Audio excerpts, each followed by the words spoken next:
everybody. Kia ora, everybody. Welcome to the Wastewater Management Review Committee, 31st of July. We have a quorum of 5, so thank you.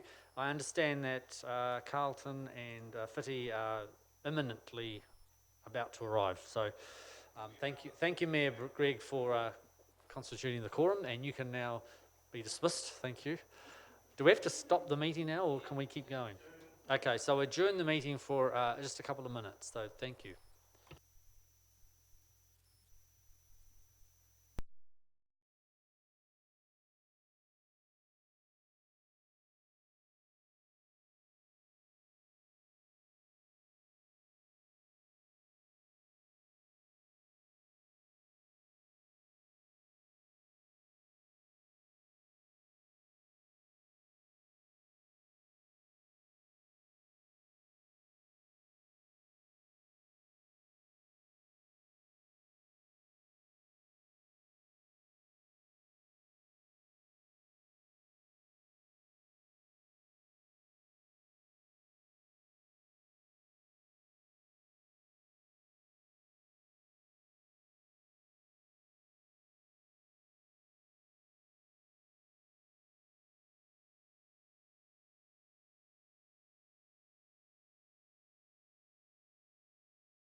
We'll reconvene the meeting.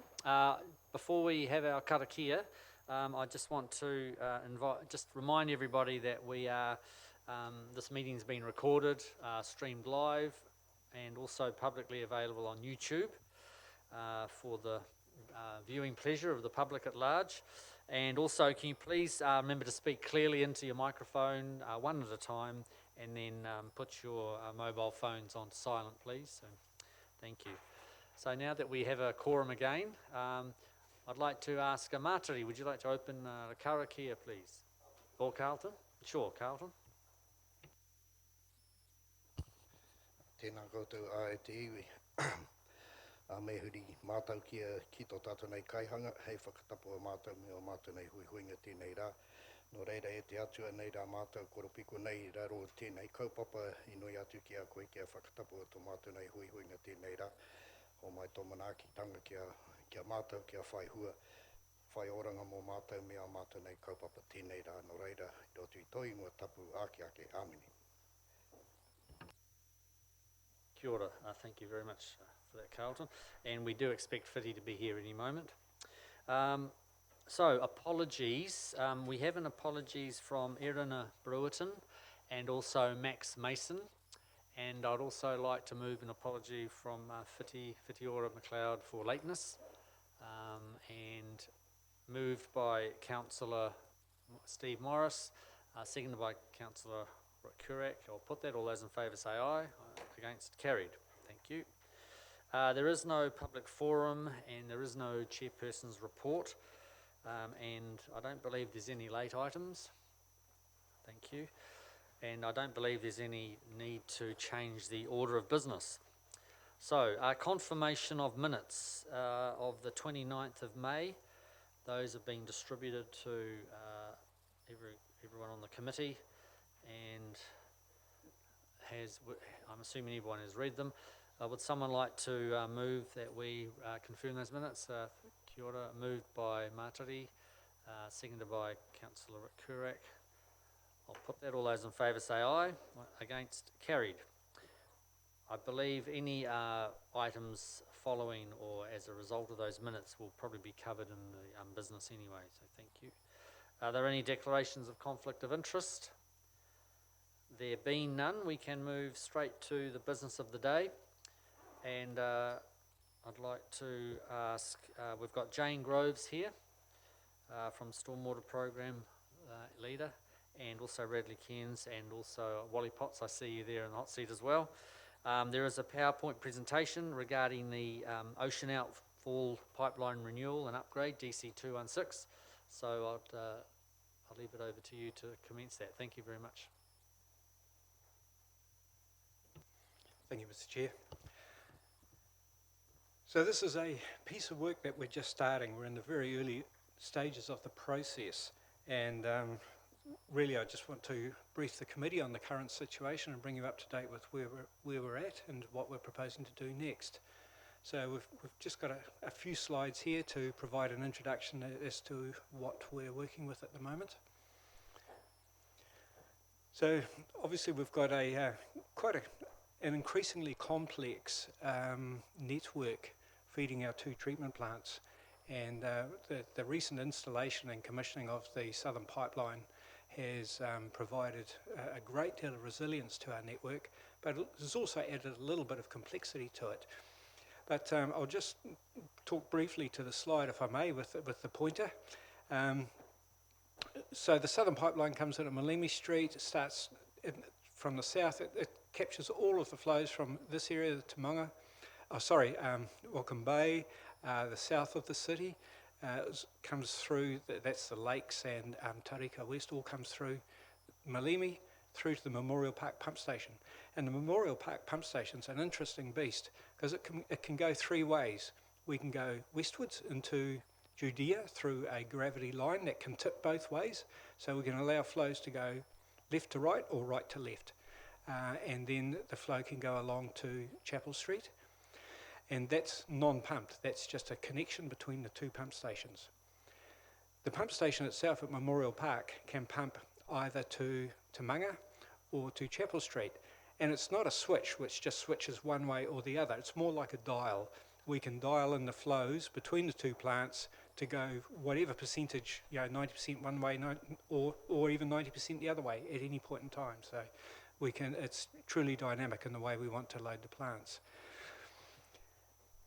So the two plants are now joined at the front end.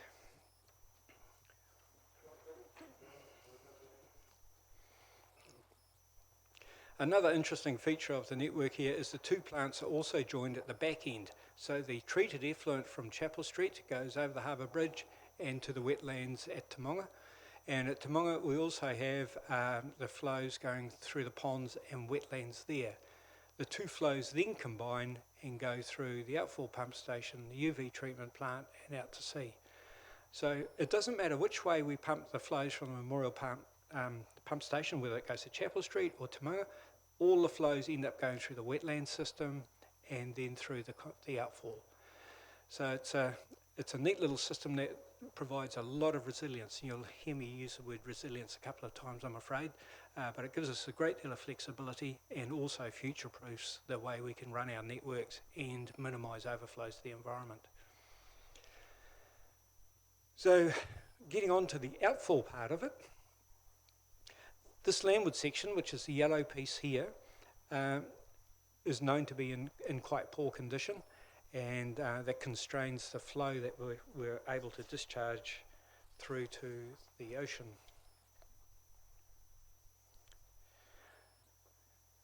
So just talking about some of those asset condition and constraints.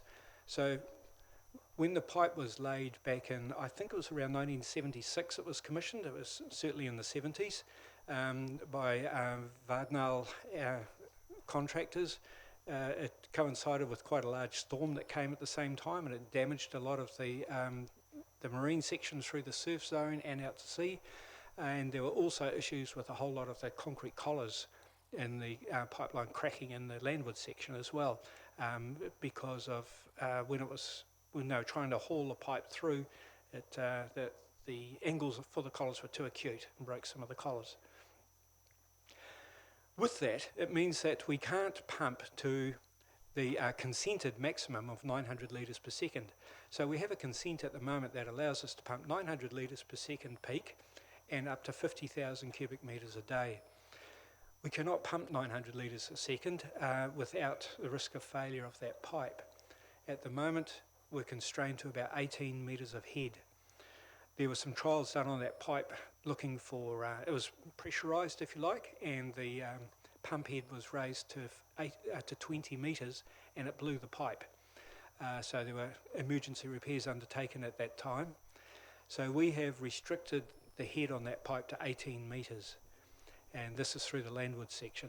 And that 18 metres of head, pump head, correlates to roughly 600 litres per second, or around 50,000 cubic metres per day if we pump for 24 hours.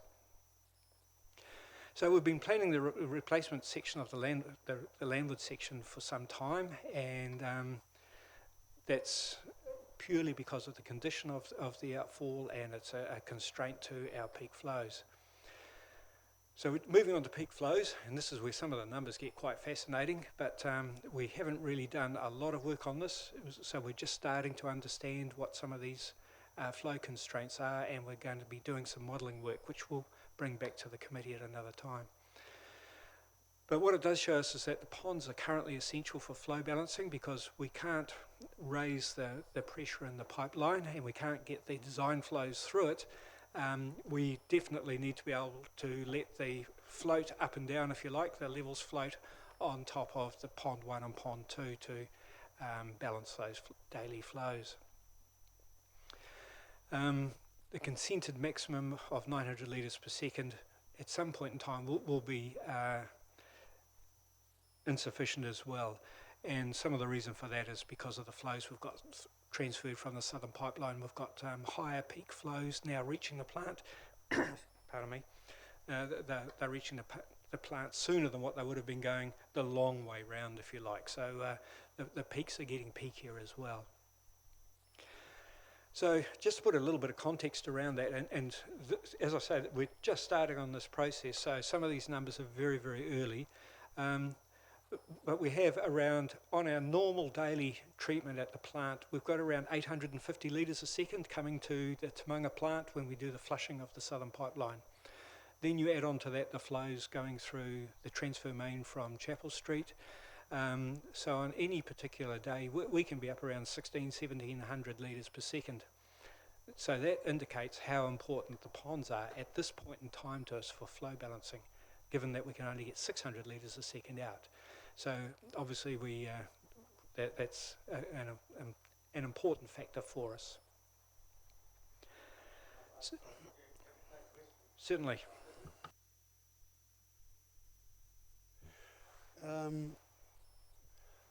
Can you go back? Oh, yeah. Okay. The pond's essential for the balancing flows. When are we supposed to be taking, is a pond one offline? That's supposed to be done now, but You through, Mr. Chair. I'm coming to that. I'll be answering that very shortly. okay.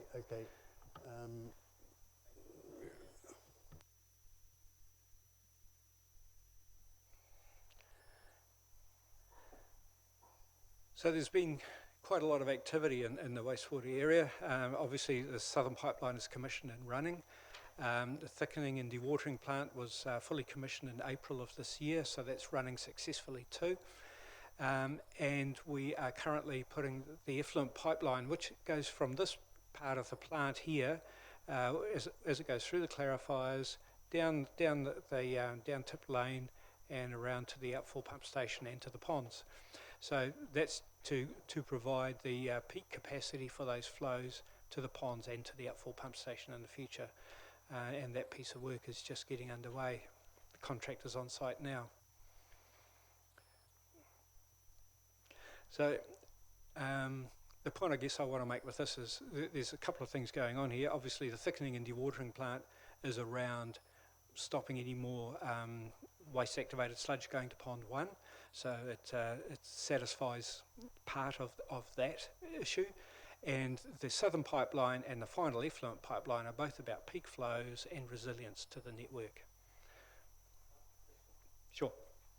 Just referring to Whitty's point, what's the capacity of pond 1 and 2 relative to the wetlands? Because those are also used effectively as flow balancing, is that correct? Yeah, I can't give you the exact numbers off the top of my head, but pond 1 and pond 2 have a greater surface area than the wetlands, so they have a greater capacity for flow balancing.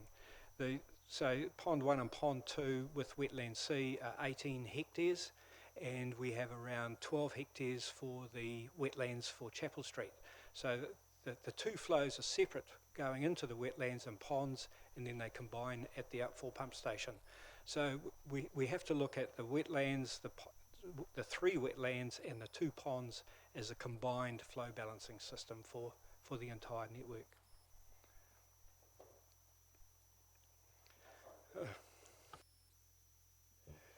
Kia ora, Wally, you said it's up to 600, whatever it is, and it's consented to 900, and it's expected to reach by 2028. I am assuming that before then the council will be looking to either a new resource consent to mitigate that, or going to actually just change some wording to it. Variation, sorry. Yeah, we're just coming to that as well. So that's exactly why we're having the discussion today. And yes. Okay, because I was part of the working team way back then that put all this together, and I remember distinctly asking about those flow rates, and I included in that conversation the extra, how many people we were getting projected to get in 2050, and we were well assured that that maximum of 900 would be sufficient enough for the term of the consent. And me being a novice, I went, are you sure? You know, you're getting a whole lot of people here. Well assured, and now it's not. So, you know, just a point I'm making, and might have to do a bit more talking about that. Certainly, through you, Mr. Chair. Yes. So the landward section, as I say, is weak, if you like. We can't put the peak 900 litres a second through it. That was consented. Now, if we didn't have this issue at all, if that was a very solid pipe, we could, with decent flow balancing, see out the term of our consent, the 2040. We would definitely need the ponds for flow balancing, as because of the peak. The only thing that we have done is bring a peak slightly forward, and it's not the total average flows that were consented, but the instantaneous peak that I'm referring to at the Southern Pipeline. So the 2040 consent that Whiti is referring to and the 900 litres a second, we could probably have got there. The issue for us is the condition of the landward section of the outfall at the moment, and it's really going to struggle unless it is upgraded now, if you like. It's going to get fragile. It is fragile, and the risks, if we keep trying to push more water through it all the time, the risks go up and up. So we are taking on operational risk of potential overflows to the harbour, and if we want to try and increase the pressures through that pipe, then we take on additional risk of bursting the pipe, and obviously we cannot do that. So this. Did we not strengthen that landward pipeline or maybe even on the beach section some years back? Yeah, the section at the beach manhole was strengthened some years back when it blew, but we didn't replace the rest of the pipeline, just that beach section. So that's our concern. We know that there are other cracked collars through there as well, and that's why we're taking quite a conservative approach to the pressures that we're putting onto that pipe. So really it's about the resilience and capacity for that network to take the pressures that it was consented for. It just can't take it.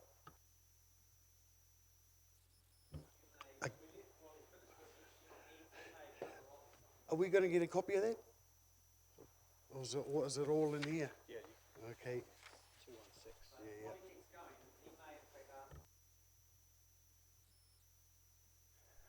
Right, thank you.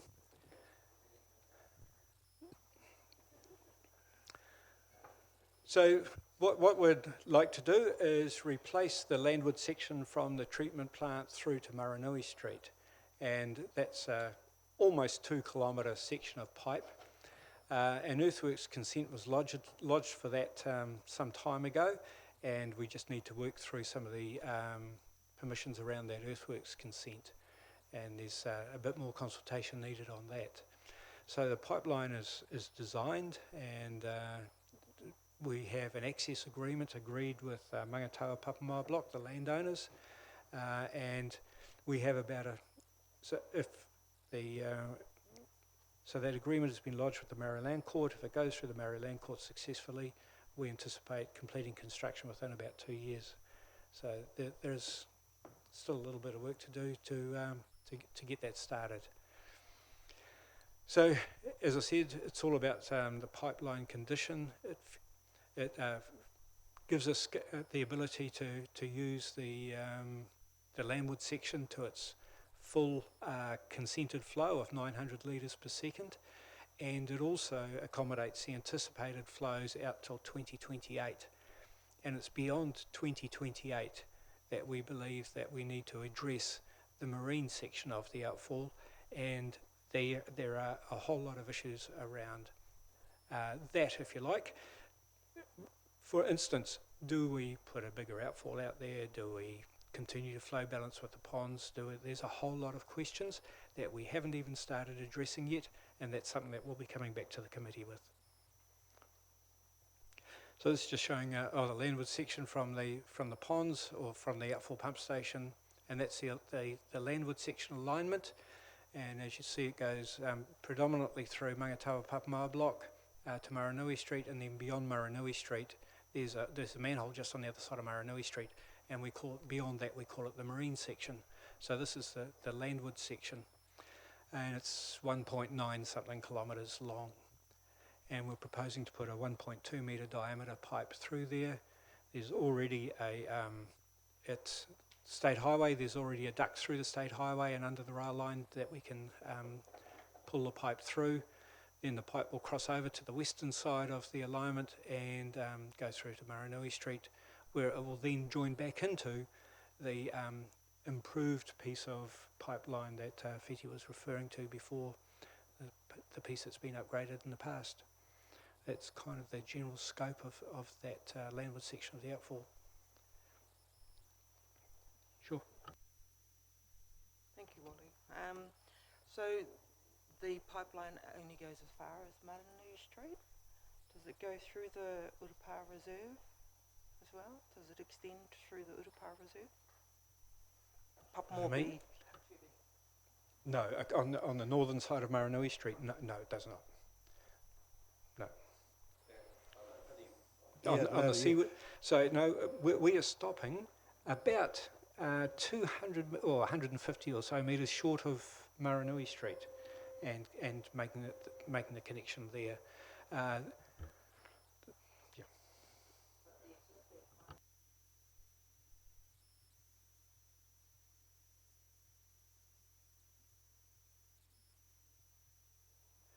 So that piece we are looking at relining that.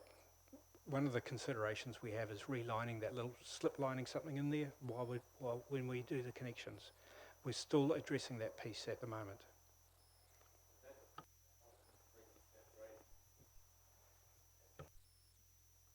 Yes, so there's some complex hydraulics going on here. So this is a rising line until about here, and then it starts falling.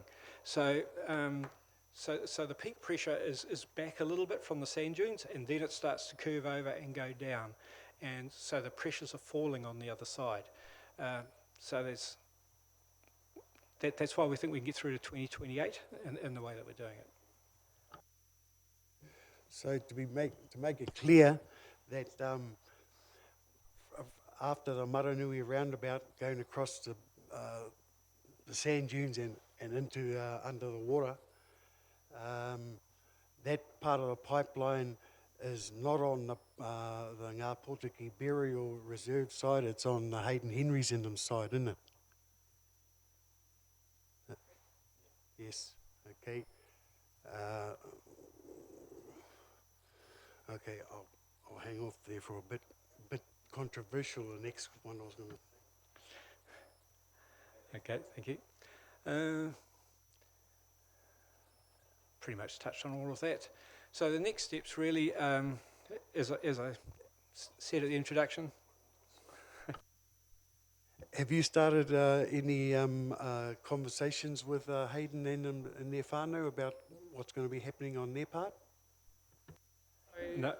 I did have a meeting with them a little while ago when we were talking about the landward side, so there's a level of awareness, but the first point of call was to bring it to this committee, and then there will be subsequent. So we're at the very, very early stages at this point. So this is sort of the first time we're bringing it here, but there will be an awareness of the issue. Yeah.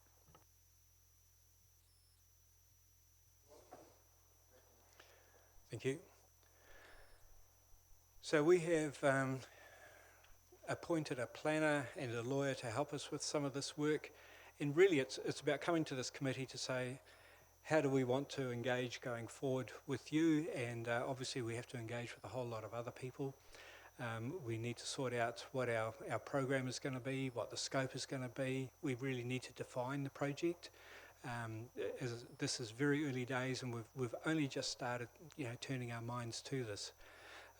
We need to determine how our existing consents may be affected. Can we use them, or do we need completely new consents? And Whitty quite rightly raised that. We're not sure yet. We need to do that analysis. And there's a whole lot of things that would allow us to use the existing consent, and there's a whole lot of things that would trigger us needing a new consent. And we will come back and discuss those in the future with you once we understand them a bit more fully ourselves as well. So we need to have a look at a whole lot of options. Is it just a replacement outfall? Is it something different? And we really need to sort out how we're going to engage with the people here and also the wider community at some point in time. And another piece of work that we need to sort out is what governance framework do we want for this review? What function is this committee going to have? What other people do we need to bring in to support this committee, or do we need a completely different committee to run this process? So again, we need to consult with the committee on that, have those discussions, and find out what is the best kind of governance framework to have oversight over this project. And that's pretty much it really. We want to come back and reconvene very early next year following the local body elections and the reconvening of this committee. we may have different committee members. I don't know. None of us know at this point in time. But we certainly want to, just today we're just opening the discussion and trying to sort out how we meaningfully go forward having those discussions in the future. Thank you. Thank you very much, Wally. I mean, it would seem to me that this is one of the functions of this committee, is to give some governance oversight. So, but perhaps it might need augmenting or adding to. So I think it's definitely good to start that discussion here. So thank you for that, Wally. Carlton? I've got a few issues, and I'm going to start back where Whitty did, because the conversation really just overrode the elephant in the room. That this current consent is in breach as far as decommissioning of the pond. By your own admittance, you knew about the failures, the outfall pipe from its inception. And you talked about its installation and the issues that were caused at the time. It's not rocket science to have pre-planned for all of this to get to today, and I feel quite annoyed that I've just been down 5 years of negotiation around the decommissioning of that pond, and I feel that I've been led up the garden path, or else your planners aren't doing their job. Now, as Whitty said, way back then, and I remember raising the issue about decommissioning the pond and what was going to be put in place in the revamp of the system to cover the balancing through using that pond that was meant to be decommissioned. It's not hard for me to have pre-planned for all of this had I been told about the condition of that seaward pipe. So we're getting to a stage where this consent's in breach. I am not in favour of creating a new consent that can consent that breach. And we need to decommission the pond. And I really feel like we've been led up the garden path. And I feel like all of our kōrero, the existence of this committee, if we look at the decommissioning of the pond and the fact that this consent is in breach, as an absolute waste of my fresh air. If we're just going to consent it now for its use, continual use to at least 228, because I can't see through where in the conversation today that are you saying we need to continually use that pond at least until 2028? That's my first question. Is that what we're looking at?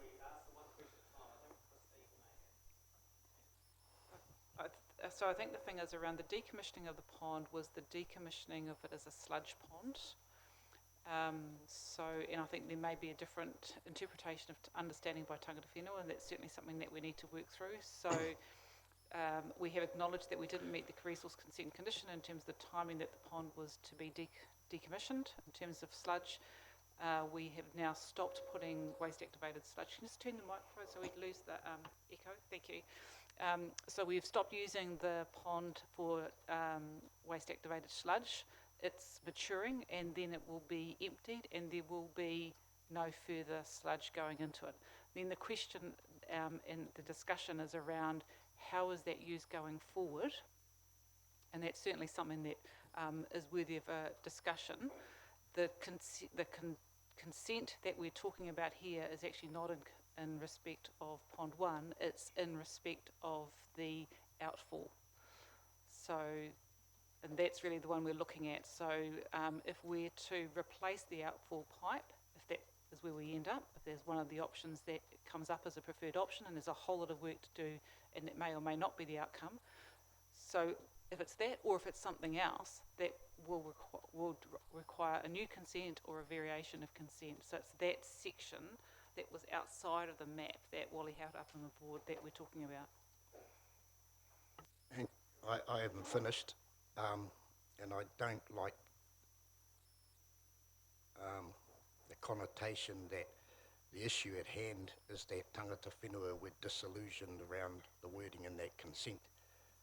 That tangata whenua have different thoughts around the sludge being used for sludge or not.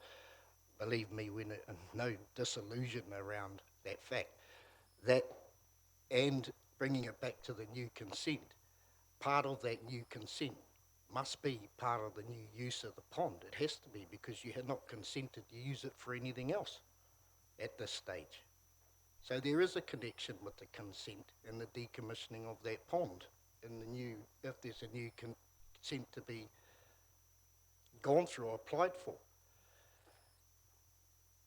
We are succinct with our thinking around decommissioning of the pond. Its use was for sludge.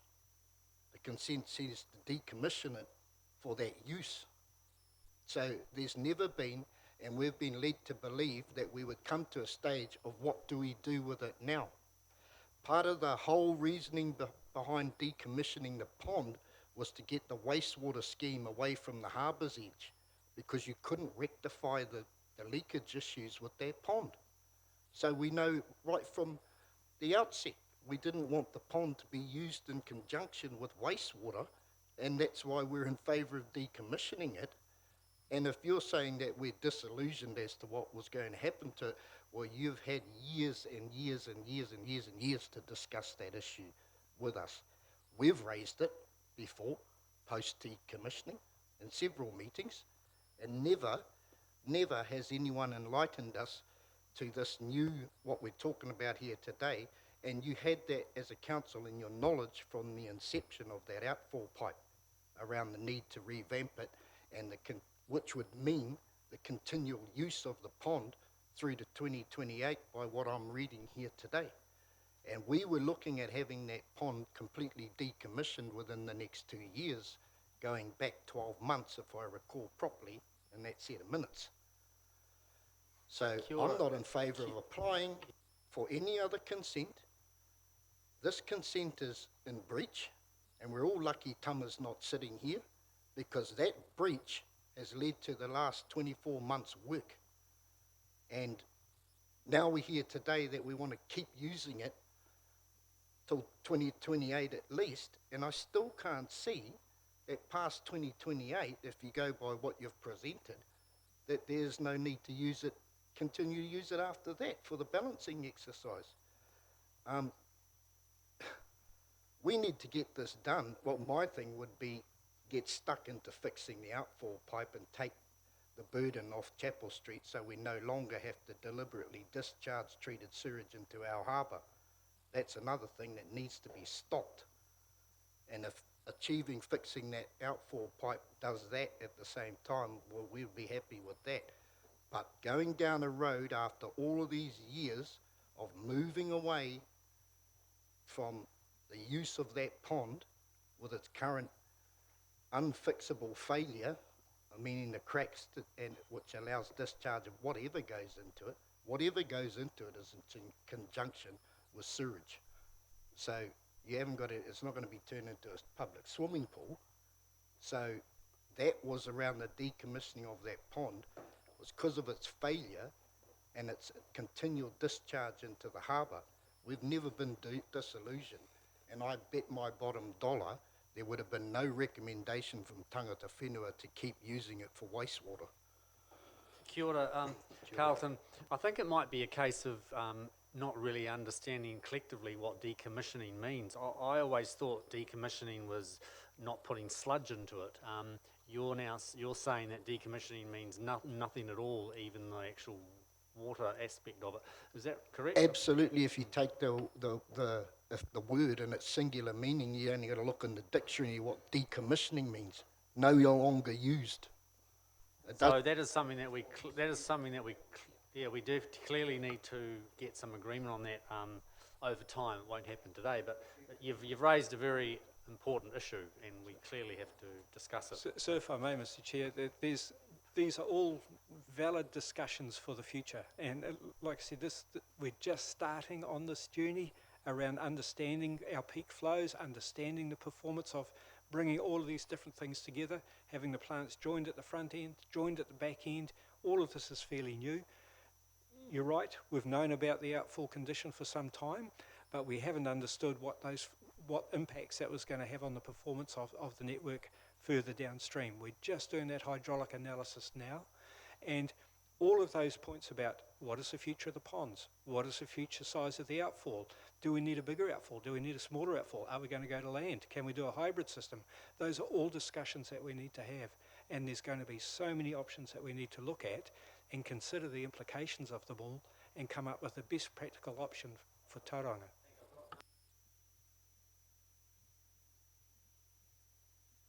Kia ora, thank you, Mr. Chair.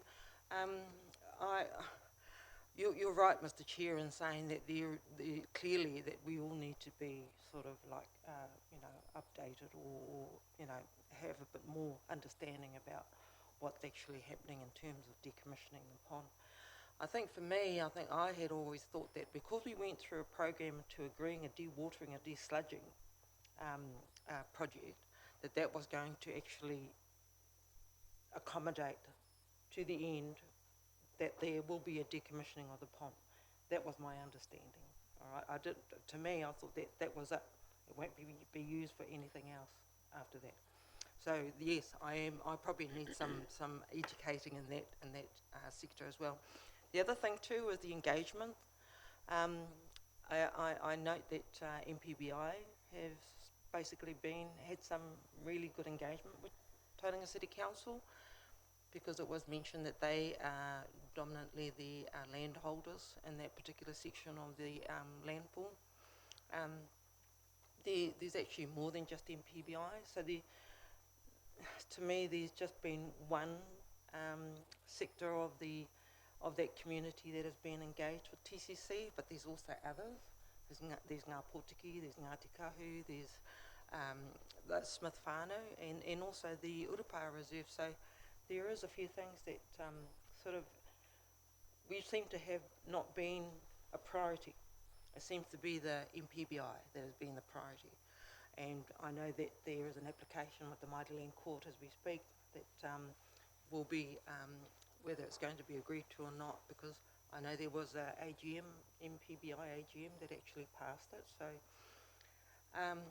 so I think we've sort of gone too far into the process now. But there are a few people out there and groups that are not happy with the process, and we just want to try and resolve as soon as possible. Kia ora. Kia ora, Mātari, and just emphasise that we are at the very start of the process, but I appreciate what you're saying about consultation and engagement. So, Councillor Kura. From my recollection, quite some time ago, there was discussion around what would happen when the pond was decommissioned, and the clear expectation and discussion at that time would be reverted back to its natural state. But then more recently, and I'm going back quite some time, I recall discussion about potentially using it as a buffer for treated wastewater, and I think I raised it myself as an option to utilise that pond. So I think along that track we've failed in terms of really engaging with the right people in terms of, hey, we know that you've probably got this expectation, but we've also, in this committee, we've talked about using that as a buffer for quite some time. So I don't think it's a surprise, but I think we could have done better. So that's my recollection, and I do apologise if we've sort of failed in that sort of undertaking that engagement, because it seems logical to utilise that pond, because if the effects on the environment in terms of the seepage, it's different material, it's far less, what would the term be, far less, far less impacting like of that material. Yeah, I mean, we do pump it out into the ocean, which is diluted a lot quicker than in a harbour environment, where that seepage does impact on a far smaller volume of water. So have a greater impact than that ocean outfall. But I still think, so that at that time I was quite open to the idea of utilising that pond for another purpose. But so my question is, in terms of the consenting, and I'm not sure which consent would cover that pond, does that current consent allow that pond after decommissioning to be used as a storage buffer for treated wastewater? Or would that require another consent? And that's where we could entertain some formal consultation and discussion. Because it actually supports my fellow member and clarifies.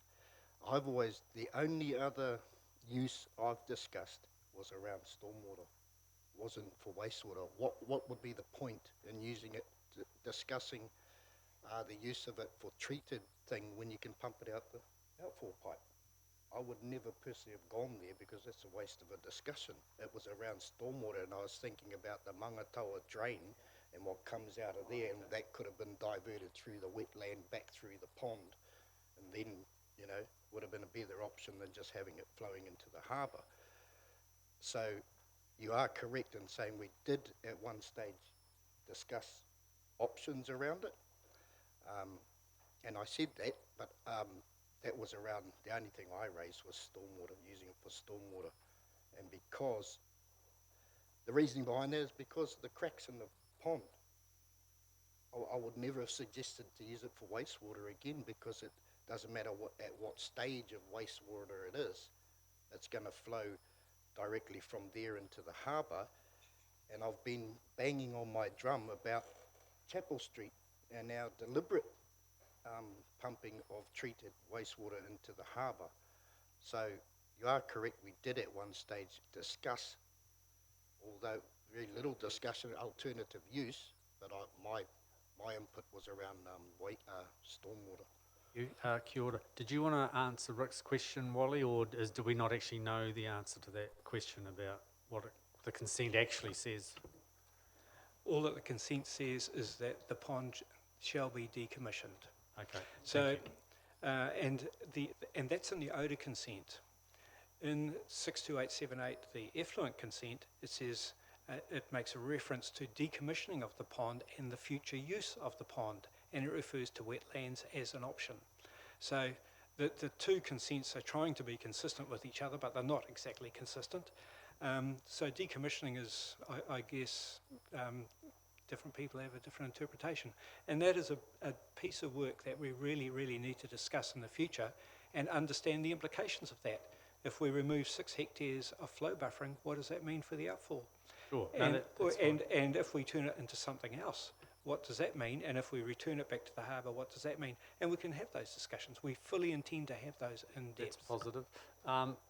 Yeah, just remember when we were doing the work on biosolids probably 2 years ago now, and we did identify this was an issue. We always said this would be a stage 2 issue, that the thickening and dewatering was something that had to happen with a level of urgency so we could stop the waste activated sludge going into Pond 1. And at that time we did identify that the future of Pond 1 would absolutely be something that would need to come back and have a look at, which is effectively where we're at now. So we can go back and find those presentations, but we did split it into the 2 phases of work, and this was certainly in that second phase, and I think that's what you're recalling, Rick. And we did have these discussions, and Tangata Whenua did raise exactly the issues that you're talking about, Carlton, but there was sort of no conclusion or no end point other than it had to come back for further debate, and it was going to form part of our longer term consideration of how we manage wastewater in the city, which is exactly as Wally says, we're now at the early stages of that, and we're coming for a first off information sharing on that. Kia ora. Now, well, I'll just go to Whiti. Is it supplementary? Okay, thank you. And then back to Whiti. So Wally, the decommissioning requirement aside, there's obviously a consent which allows that pond to store sludge.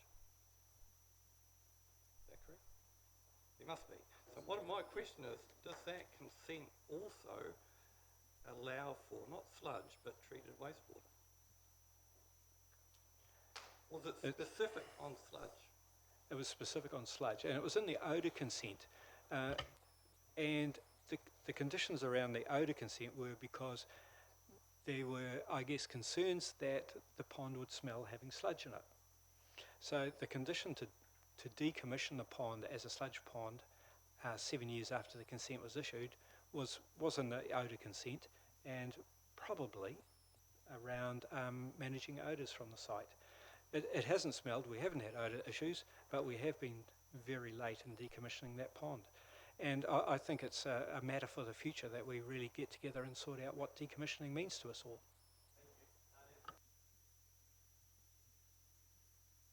Can someone remind me? I'm sure about 10 years ago, we actually retrofitted that pipeline because of the pressure of the outfall that was coming out. And I remember asking how we're going to do that, and there was a sleeve was going to go in there to strengthen it because the pressure and the flows were coming out faster. So was that just from the Maranui Street onwards, right out to the ocean outfall, or what part of it was it refitted in there? Retrofitted, sorry. Through you, Mr. Chair. So that work was a piece of consideration only. There's been nothing done in that regard. The complexity, it means it would take several weeks to reline.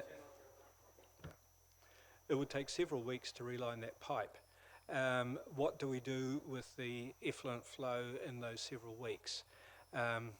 If we wanted to avoid overflows, it would mean putting a second pipeline out to the sea and pumping over-pumping in that time. Or it would flow into the harbour. So we cannot just pull a sleeve through, if you like, overnight. There's several weeks of work involved, and we reline a lot of our trunk sewer mains around the city. We've got an ongoing program of doing that. So the issue for us, I guess, is what would we do with the effluent flow in the meantime? When I was at the Mangatawa AGM, was all talk about a second pipeline actually go in, and I can't even see it here in any of the paperwork, because that's what Mangatawa was negotiating on, that a second pipeline was going to go beside it, and because obviously we weren't allowed to build anything so much close to it. So what's the happening? Is it? I want to be clear. Are we going to retrofit that whole pipe, or put another one next to it, or both? Yes, the presentation we just had showed the additional pipeline going next to the existing pipe. So we're putting in a new pipe next to the old pipe from the treatment plant pump station all the way through to Maranui Street. So we're replacing that landward section with a new pipe. Thank you. Yeah, to be fair to Whitty, it may not have been that clear on the map, but that's fine. So it's a secondary pipe laid right next to the existing. Thank you.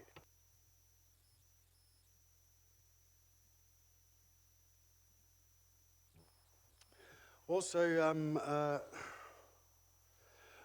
like from my thoughts, I'm thinking that there's either going to be a variation or a new consent asked for, and not only because of maybe another pipeline going in, and all this other stuff, but because of the wording in the resource consent. That's the biggie, and I'm finding it a bit sort of convenient how all this is coming about now, and we're talking about changing the consent when the actual consent says water and not wastewater, and so that's a big whole change of the whole consent. And now, as far as I'm concerned, because Mangatawa, I think, found that out, kept quiet a bit as far as I'm concerned, and then they proceeded to use it as leverage to get as much as they could out of the council. And that, to me, didn't bode well, because it's only the land trust, and we should have been thinking of bigger things, and us as the hapu could have had that leverage. You know, and what I was a bit afraid of in those negotiations, somewhere along the way, Mangatawa Papamoa Block's signature was going to be in amongst the sign-off for the resource consent because of that very wording. I think TCC is very clear when it's dealing with landowners in terms of landowner responsibilities, and very clear when we're dealing with iwi and hapu on their position under the RMA and their rights under the RMA, and we never look to have those muddled So we're really clear that if we ever, and this is not just to do with the particular transaction that you're talking about, but any transaction that we're entering into, we always recognise that the iwi and hapu have all the rights that they have under the RMA, and that if we're having a landowner agreement, that does not in any way fetter the rights of the iwi and hapu in respect of any resource consent matters. And that we're very clear around that. And just in the same way as anything that we might do with the iwi hapu doesn't take away our right as a regulatory authority under the RMAs. We see them as very distinct and not commingled at all. So hopefully that gives you a level of comfort around the issues that you're raising. Thank you, Christine. It's you made it very clear for us, so thank you for that. So I think that, Carlton? If we're talking about being clear, it's quite obvious that you've spoken to, from what Martiri raised, you've spoken to some landowners about an issue that you haven't spoken to us about. Those landowners are the hapu and iwi we represent, to be quite clear. So there shouldn't be a distinction between those Māori landowners and us. We're their representatives, Wastewater. So let's keep that clear, that there's been the consultation needs to be, and part of the presentation was talking about what body should govern this thing. Well, it's a no-brainer again to me. We've always governed the issues over these pipes and the wastewater and everything, so why wouldn't it be this continual business of this committee? I don't like suggestions, early on in the piece that it should be someone else. I think you cut that short at the start, because that's only playing conquer and divide. When we are Māori representatives, we don't give away part of our representation to some other body when we've been here for over 10 years, some of us longer. What was I actually going to raise? Was that I think I don't want to, at some later stage, go down this road of us as two separate parties having different views around what decommissioning means. Because I'm telling you, if you want to instigate that corridor with me, it's going to end up in environment court and ruin our relationship. It's quite obvious we're succinct with what we thought we were doing here, and others may have a different chain of thought. What is clear, that the consent only consented that pond to use for sludge until a certain date. We are now in breach. So I think, forget who's confused. Let's just go back to decommissioning the pond for its current use and have a meeting at some stage about its future use, rather than get into a confrontational thing about who thought what. I don't want to go there, because we're not disillusioned about what the tangata whenua reps thought was happening. And I think that thing around the meaning of the word is just going to incite and probably ruin some relationships. So I'd rather just move to a stage of get the blinking thing decommissioned for its current use, what the consent says, and we seriously need to sit around the table and talk again about its future use. Kia ora, But Carlton. in the process of that sludge work we did, my little pea brain thought, with the the population growth, with climate change, all of the things around this pipeline, the inclusion of the southern pipeline, I always thought no matter what, even if we decommission this pond, there's still going to be required, the same capacity for balancing, whether it was sludge or treated sewage. And I just always thought that the council would look at building a replacement pond further back inland by Bay Park. I thought that was part of the project, and I questioned it a couple of times, but I thought that was the how would I say it? That was the resolve, in my pea brain head, was to put in another pond somewhere else that didn't impact on the harbour, and that could assure that you know, future, you know, yeah, buffer storage. That's, yeah, just indicating what my Kia ora, pre. Carlton. I mean, that's quite news to me, but it actually does make some sense. But I'm sure that'll be part of the overall consideration of all the options. And I see Wally nodding on that. So clearly, yeah, it's been a very good kōrero. Councillor Kurak?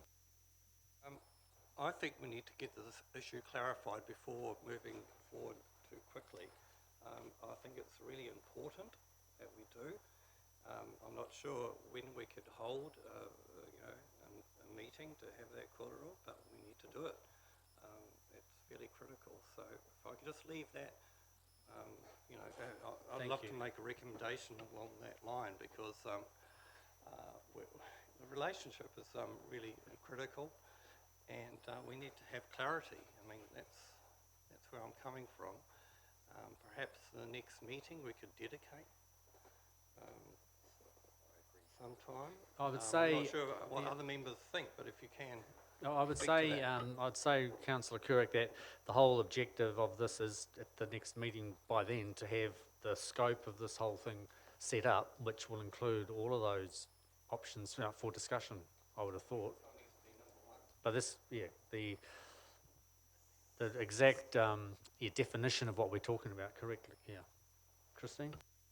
The track that we were on was to come back with a project plan early in 2020. So there's a lot of sort of research that we need to do, which is going back and looking at the existing consents, what elements, is there no change? There'll be things to do with existing treatment plant and those sorts of things. We've obviously got the thickening and dewatering and all that.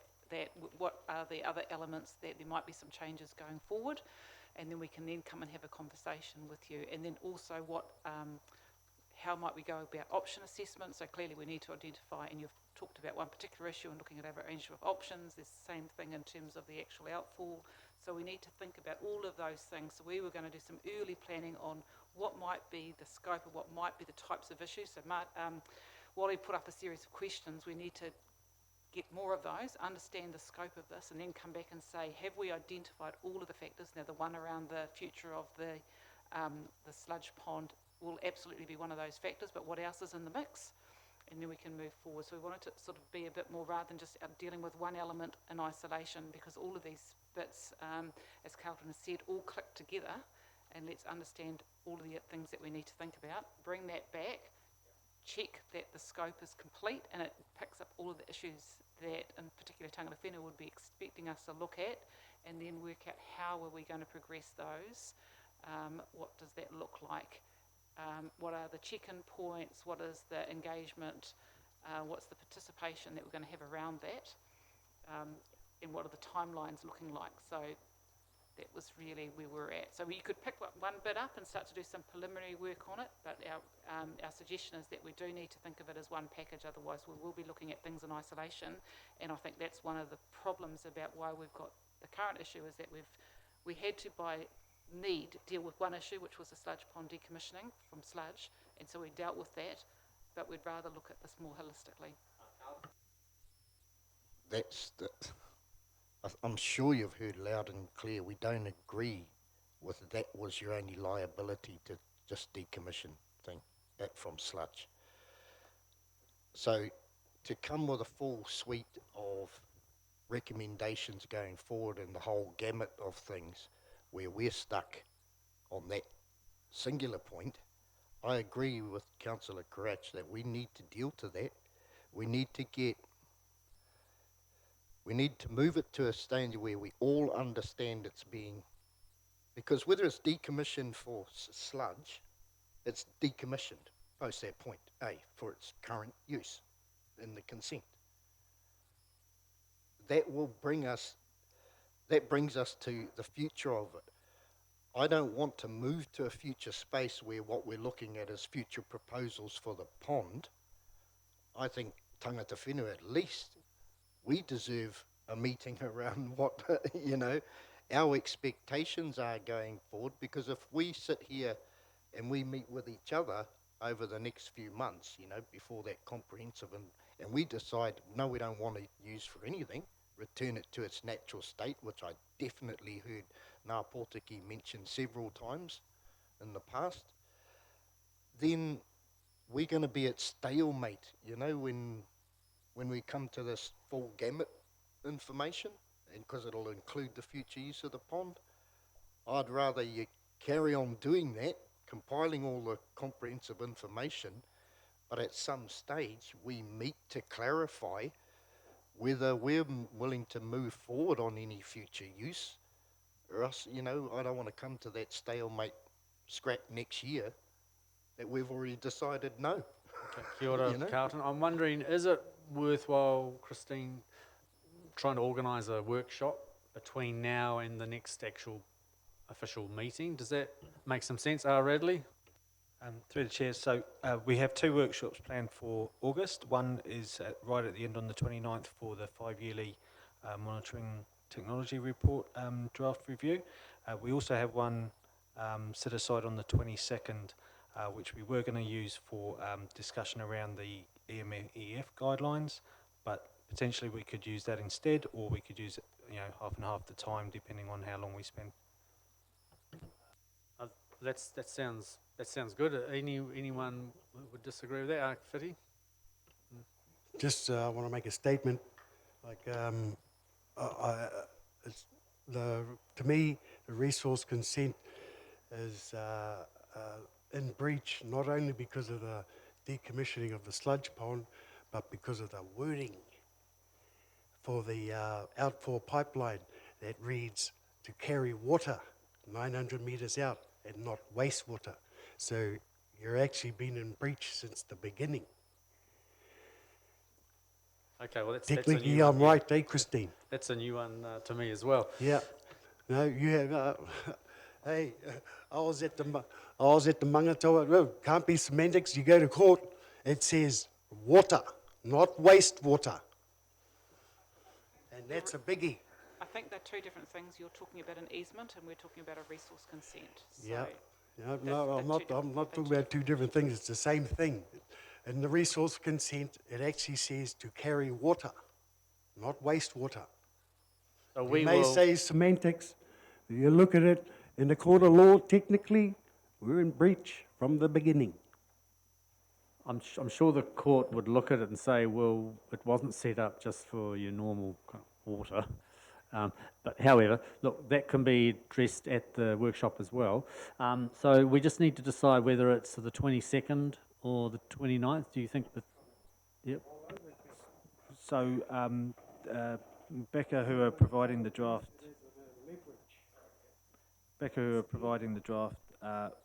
can only, their specialists can only make that 29th, so if we can have it on the 22nd, that would be, or we can try and create another date. So is the 22nd already earmarked for the EMEF discussion, or can that be delayed? It is at included? present, but we could, depending on what we want to do, we can obviously change that, so. Well, because we need to progress the EMEF as well, so my proposal would be that we use that workshop for those 2 topics.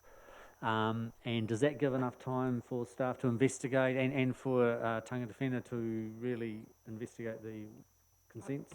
I think 2 things. One is what we just look at Radley. We may be able to make that meeting slightly longer so that we can cover both topics. And I think even if it is even if we haven't done all of the research, I think it's picking up on the discussion, a good opportunity to hear the issues that are being raised and understand those. So that would be a really good starting point. So I think it's That'll be for the whole committee? Absolutely The whole worthwhile committee work. discussion. We can go back. We have done some early work on going back and looking at the consent elements of the history in terms of the Pond 1. So we can maybe do a bit of a chronology too about what we have done and what we haven't done, because I think that point's really valid, and that would be a useful information piece.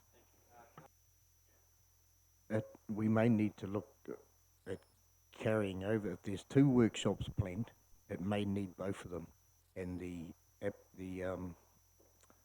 thing process, the fund process, may have to be halted, because this is why it's so important. From the time of that breach, believe you me, any other council under breach of a consent, and that's why I was late today, because I was dealing with that very situation, we usually just play hardball and see you in court. We've been acting in good faith sitting here this whole time since that breach. Now, that good faith included our whakaaro around the future use of the pond, and some of the stuff in the MFE fund and the wording and what we're proposing was built around our expectation. I won't be as hard to say that it would be our decision what would happen with that pond, but that future vision. So, in places we've lightened up on criteria because we've had a good faith relationship.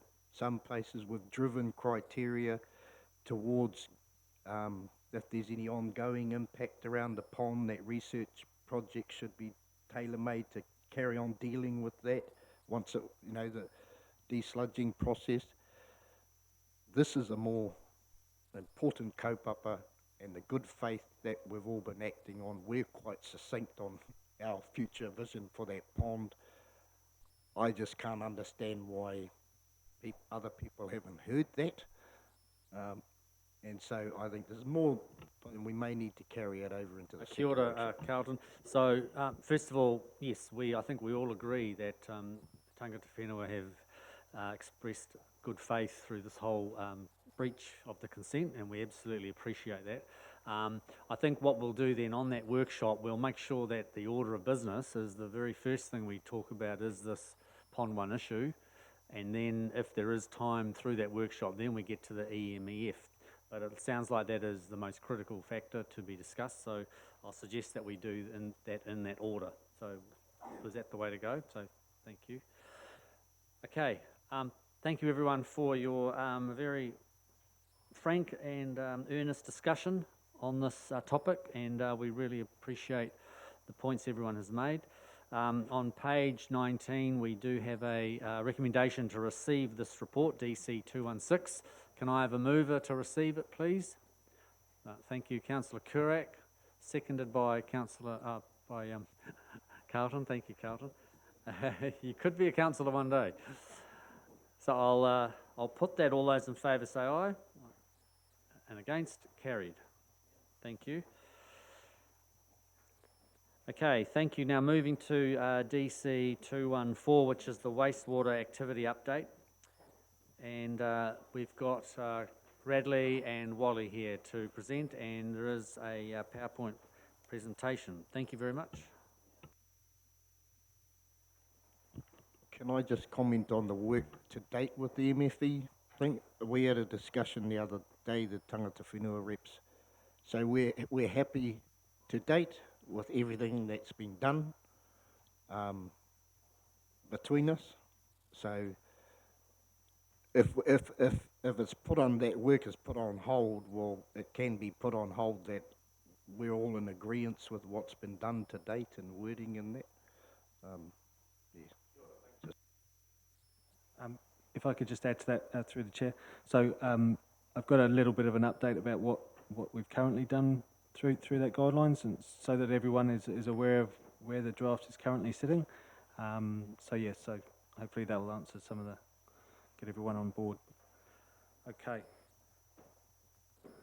So I've just got some of the actions that were from the previous meeting to start with.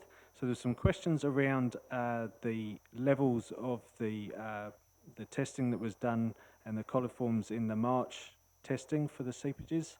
I confirmed those, they were correct, so there was a spike in coliforms. But as you can see, I've also added in the May sampling that was done, and those levels have come back to negligible levels. So we have seen those spikes before. You can see in October. So it doesn't look as if it's directly linked to the desludging, as we've had quite a variable change between those months, even though the desludging has been going on throughout that whole period. There's a number of factors that could have led to that spike in terms of just environmental factors, but then it could also have been something to do with the seepages. So if you look at March, that was the question that was asked, was whether about those figures were correct because of the big difference. So I was able to confirm them with the laboratory, and I was also asked to put on the May ones just for comparison, so you can see that they are significantly lower, almost negligible. So, Can I just make a point or a question? I notice on both those peaks, the temperature is quite elevated compared to other months. So, I mean, obviously, the warmer the water, the more E. coli would grow. Is that a fair? that's a fair point to raise around the temperature. Obviously, microbes multiply better in, they're designed to multiply better in the warmer temperatures, but it still doesn't sort of relate to potential sources.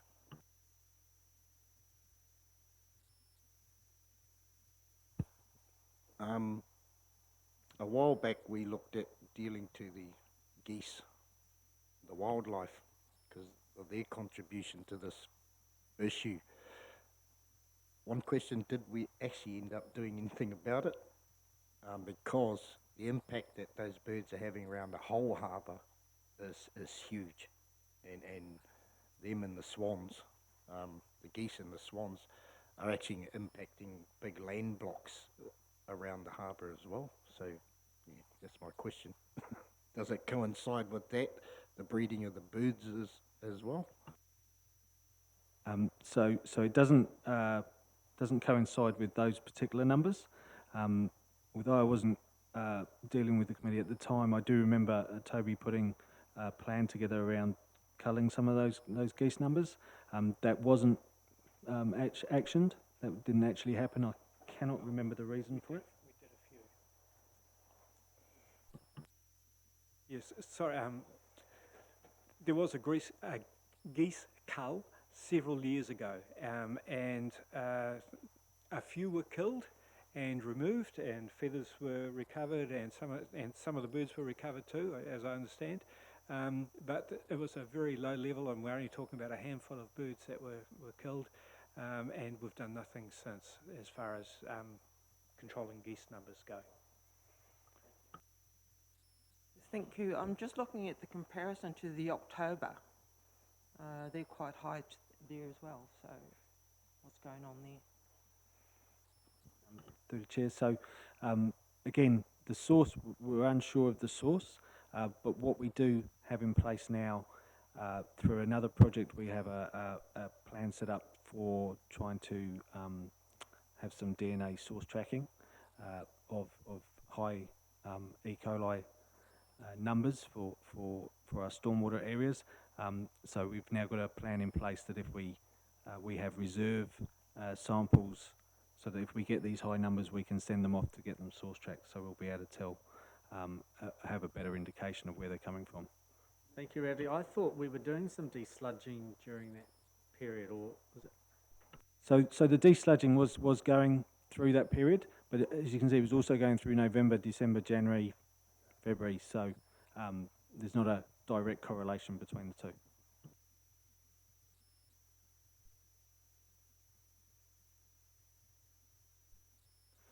Another question was around biosolids and alternative uses rather than the current situation.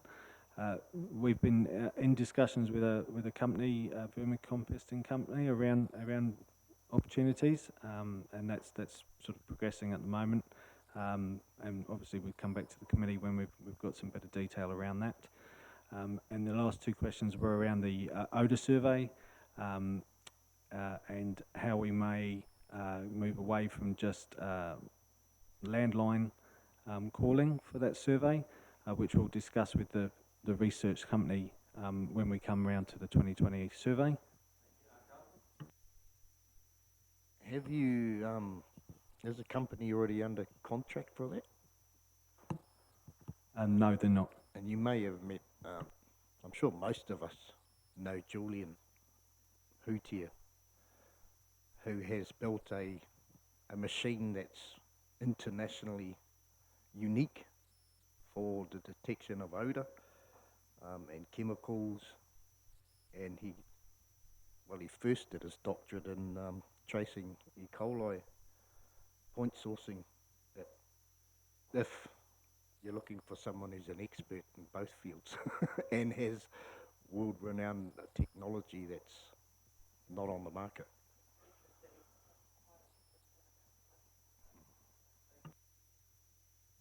just to follow up on that, I've seen Julian use his machine on the port looking for traces of diesel. Yeah, so yeah, that's definitely something we can look at. And the last one was just around that odour testing, and it was around the questioning the subjective nature of the survey. It's a difficult one. We do tech measurements as well, annual surveys of both the plants in terms of their odour. The consents refer to, and the management plan refers to using the MFE's assessment of odour, which is a subjective assessment in terms of the local population, and it may be there are other areas where we have odour issues in the city, for example, that the actual odours themselves, when regional council measure them, are actually under the guidelines or the limits, but they're still causing an actual issue for the surrounding populations and the community. So that although it's subjective, it does give us a good indication of whether there's an issue for the community rather than just a figure that might be would generally be under the guidelines anyway. So we do both, basically, that's what I'm trying to say.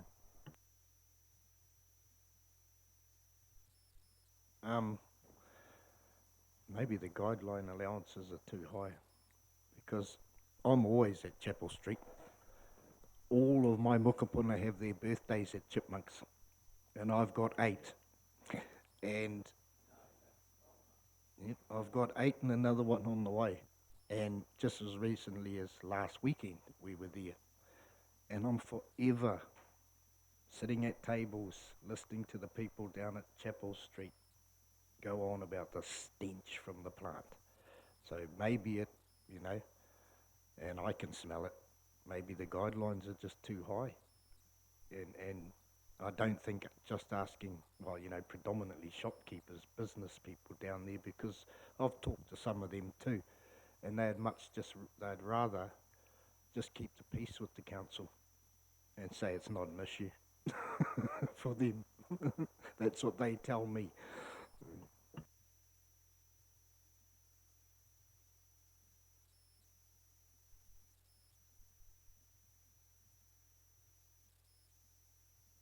Okay, so just a real quick update on some of the things that are going on and the issues we're dealing with. So Wally's referred to a couple of them already. So the UV plant, just to give you an update on that, we have a new control system in place, and we're currently we have contractors creating the software for that system. Once we have that, we'll be able to obviously commission that control system and get the UV plant up and running again. We continue to meet the discharge limits in the consent with the treatment process and the wetlands and the natural UV from the sun. So yeah, we're looking sort of towards the end of September to have that plant up and running and commissioned again. Wally's also mentioned the final effluent pipeline. Just to give you an update on that, so we have a contractor on site. Their primary function at the moment is to get that temporary bypass in place so that they can begin work on the permanent pipeline. The temporary bypass should be in place by August, and the completion of the entire project is still looking at July 2020. And Wally showed you that. That's just to show you where the pipeline is going. Just a quick update on the 5-yearly report that the technical report that Becca are doing at the moment. So we're still on track for that workshop at the end of August. And we've had some initial discussions around potential candidates for helping produce that cultural report. That's an ongoing. We're still looking at potential candidates, what their capacity is and what their availability is. So we may have more to go on that at the workshop. The Regional Wastewater Management Group, we're reviewing our existing guidelines and processes around the whole region. So that's all the 6 TAs and the Regional Council, and we're sort of. The last meeting we were discussing around how and when and what we should be consulting on with iwi and hapu, and it's really the conclusion. Well, the consensus was that really that's an individual thing for each TA rather than being in a standardised format, and so really we wanted to come to the committee and maybe get some recommendations around, you know, how we would approach that, and at what stage, whether it's just around the, you know, the entire purpose of the guidelines, the notification and the response processes, and yeah, so we're looking for a little bit of direction there, really. So we're currently meeting every 2 months, so we've got another meeting coming up at sort of mid-August. We're still planning on having the draft guidelines for the end of the year. I could have raised it as part of that, but I know Naitarangi has got a have designed a telephone app that deals with consent issues. That they're probably seeking resourcing to finish it off. If you want to inquire about it one day.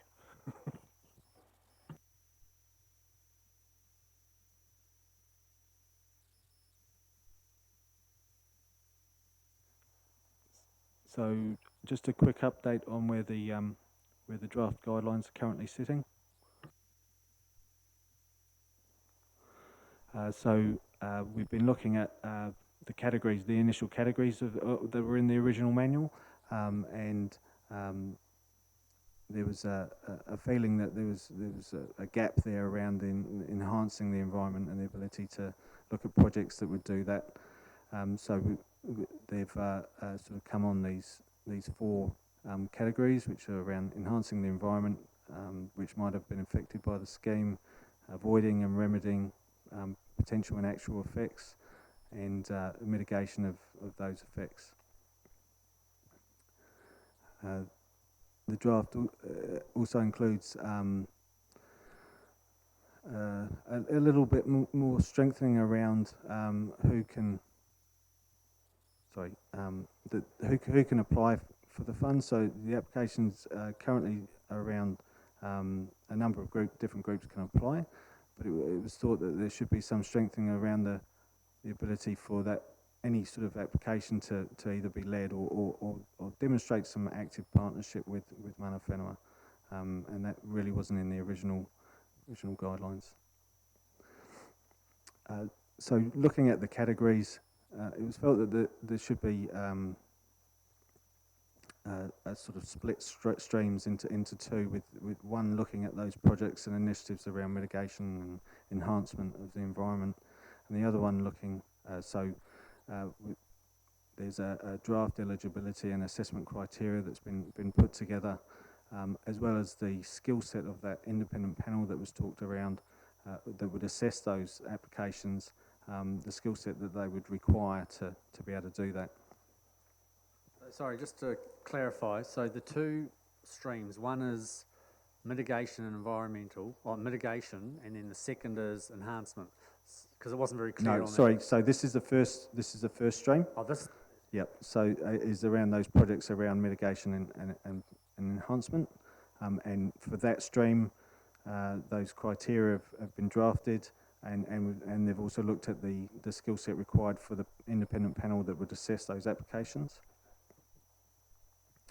The second stream is around mitigation and compensation for impacts on cultural values, and that's a lot more difficult to come up and a lot more complicated to come up with a set of eligibility criteria and assessment criteria. So that's going to be the focus of the next workshop, or one of the focuses of the next workshop, should I say. There's been an initial review of the application form. The sort of final draft of that will be looked at once the guidelines are complete, just to make sure they line up. And we're hoping to have some draft documentation for that workshop that was talked about earlier. So that's me. Thank you very much for that comprehensive update, Radley. Councillor Kurak. Decision-making and potential conflicts of interest, has that sort of been canvassed much, and if so, where's that at? Yeah, through the chair, I'm probably not. Yes, kia ora. We're still going to have that discussion about those particular elements of conflicts of interest. We didn't think that if we're going to have an independent panel, that shouldn't even be in the equation.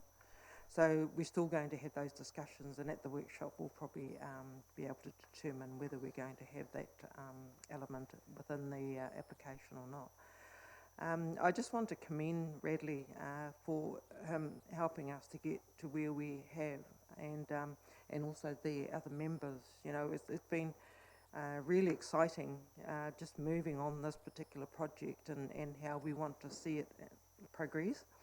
I think like you're saying, that there is still a bit more work that is required, because there are certain elements that had happened way before when the resource consent was first developed, and there were a few things that are starting to come to light. So you may see some of those things like enhancement. There was nothing about enhancement in the application, even though it says environmental mitigation enhancement, but there was nothing about enhancing.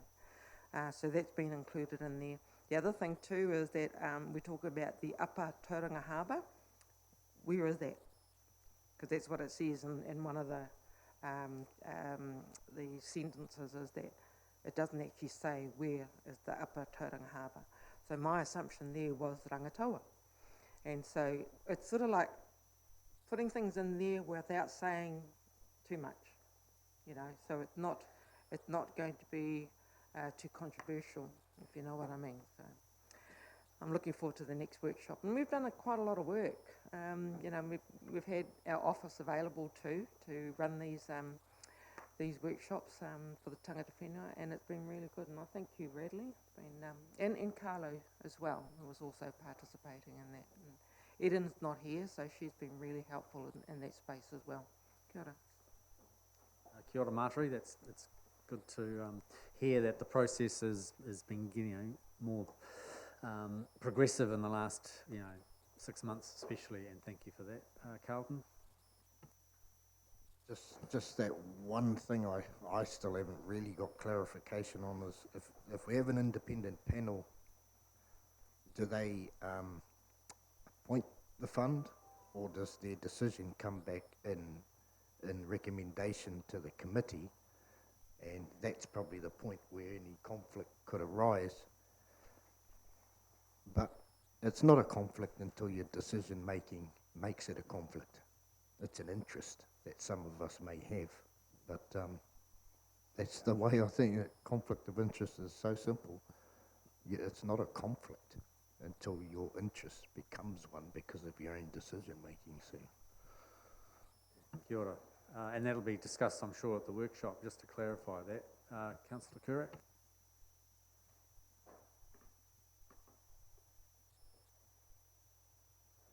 It was around the decision-making, whether it's going to be final by the panel or at this committee. It would seem most appropriate to happen at the panel, because then it removes, and there will be potential depending on who you're associated with, etc.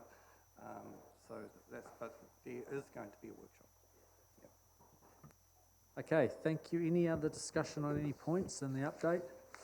So we have a recommendation on page 26 to receive this report, DC 214. Can I have someone to move that, please? Thank you, Marjorie. Seconded by Councillor Morris. Thank you. Any discussion? I'll abstain. Oh, you abstain. So thank you. So we'll note that abstention from Whiti. Apart from that, all those in favour say aye. Aye. And against? Carried. Thank you very much, everybody, for your korero this afternoon. There's been some very good topics discussed, and very significant for our city as well, I might add.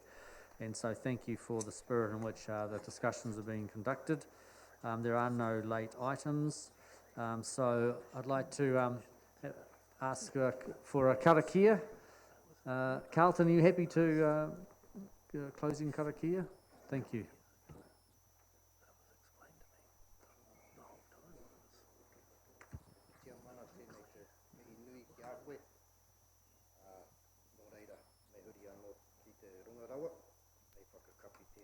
ingo tātou no reire e te atua, nei rā mātou, kua whapoti nei, ko tātou nei kaupapa tēnei rā. I raru i tō manaakitanga, no reire tēnei te tuku whakawhetai ki a koe. E noi hoki anō ki a koe kia whakatapua mātou mo te tonga o te rā, kia whakahoki mātou ki ngā kāinga maha mātou, te tei atu mahi rānei, i raru i tō painga no reire e te atua, i roto i tō ingoa tapu ake ake ame. Āmene, kia ora. Kia ora, and thank you. There is afternoon tea on the way, so please stay and enjoy some kai. Kia ora.